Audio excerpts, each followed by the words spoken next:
ដែលមានតម្លៃធម្មតា20000ជាងមានអេក្រង់ធំនិងមានមុខងារអ្វីខ្លះមកមកដឹងពីមុខងារដែលមាននៅក្នុងអេក្រង់បញ្ជូនខ្លះទាំងអស់គ្នាថ្ងៃនេះខ្ញុំសូមណែនាំអំពីមុខងារជំនួយដល់ការបើកបរក៏ដូចជាកម្មវិធីកំសាន្តផ្សេងៗដែលមាននៅក្នុងអេក្រង់បញ្ជូន Cloud នេះគឺជាអេក្រង់របស់រថយន្តបញ្ជូន Cloud ដែលមានទំហំធំរហូតដល់ 15.6 អ៊ីងធំច្បាស់ត្រជាក់ភ្នែកដូច tablet ចឹងមានមកជាមួយនឹងមុខងារជំនួយដល់ការបើកបរនិងកម្មវិធីកំសាន្តផ្សេងៗទៀតនៅក្នុងអេក្រង់នេះផងដែរយើងមានមុខងារដែលអាចសេរីបិទបើម៉ាស៊ីនត្រជាក់បានសេរីកៅអីក្តៅត្រជាក់ឥឡូវនេះខ្ញុំសូមណែនាំអំពីមុខងារដែលអាចជំនួយដល់ការបើកបរដែលអាចប្រើប្រាស់នៅក្នុងអេក្រង់ទាំងមូលនេះបានសម្រាប់ចំណុច line នេះដែរយើងអាចសេរីជាមួយនឹងកម្ពស់ចង្កៀងនិងភ្លើង corner សម្រាប់ចំណុច driving នេះដែរយើងអាចកំណត់ជាមួយនឹង driving mode ដែលយើងមានដូចជា custom eco standard និង sport រីឯ driver assistant គឺជាចំណុចសំខាន់ដែលយើងអាចកំណត់ជាមួយនឹងប្រព័ន្ធជំនួយដល់ការបើកបរដែលមានដូចជាចាប់ស្លាកចរាចរណ៍ចាប់ភ្លើងចរាចរណ៍និងចាប់កណ្ដូលផ្លូវរីឯ body control គឺជាកន្លែងដែលអាច lock ទ្វាររថយន្តបើកផ្លិតទឹកសេរីកញ្ចក់ក្តោបនិងអាចបើកឃ្លោកខាងក្រោយបានសម្រាប់ការបើកបិទឃ្លោកខាងក្រោយគឺយើងអាចសេរីកម្ពស់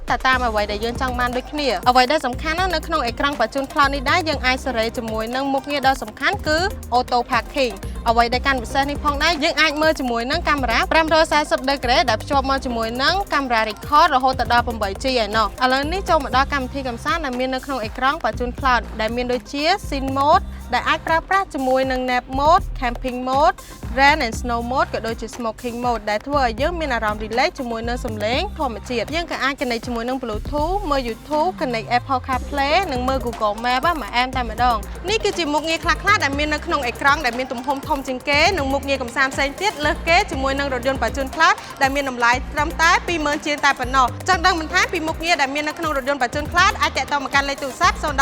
211 និង200ដែលមានទីតាំងស្ថិតនៅផ្លូវលេខ598ក្បែរភូមិគ្រឹះលោកឯកឧត្តមជាសុផារ៉ាបច្ចេកវិទ្យាដ៏ឆ្លាតវៃគុណភាពកូនកាត់អាមេរិក